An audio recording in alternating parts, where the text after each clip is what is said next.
साथियों, आज आप लोगों के सामने हाजिर है मुंशी प्रेमचंद का अफसानवी मजमुआ वारदात में से 11वां अफसाना गम नदारी जुज़ बखुर।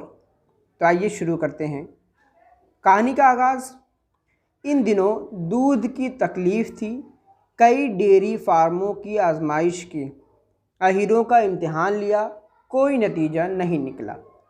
कहानी का खुलासा: दूध की मिलावट से परेशान होकर एक दोस्त के साझे में गाय खरीद ली और मज़े से सैर होने लगे। खुश होकर इस्माइल मेठी के अशार गुनगुनाने लगे।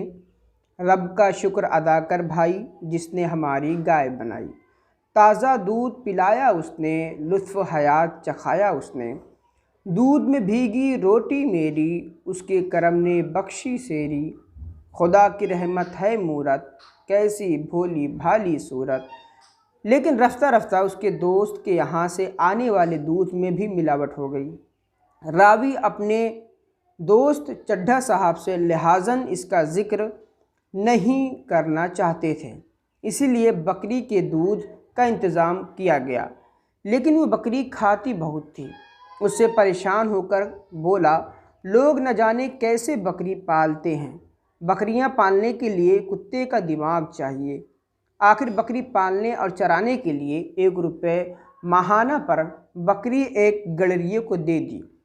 बकरी ने 2 बच्चे दिए। उसके बाद गड़रिया बकरी लेकर 1-2 बार घर आया, लेकिन मालिक अब बकरी से परेशान हो चुका था, इसीलिए उसने बकरी लेकर दोबारा घर पर नहीं आने की गुजारिश की। उसके बाद गड़रिये ने बकरी लाना बंद कर दिया।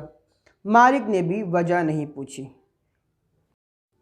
इसमें किसी काबिल ज़िक्र किरदार नहीं है, लेकिन चड्ढा साहब यानी जो रावी का दोस्त है उसका नाम आया है। इस पर आप ध्यान ज़रूर रखिएगा, क्योंकि ये UGC नेट के सवाल में भी पूछ लिया जाता है। अगर आपको वीडियो ये अच्छी लगी हो तो लाइक, शेयर और सब्सक्राइब करना ना भूलें। शुक्रिया।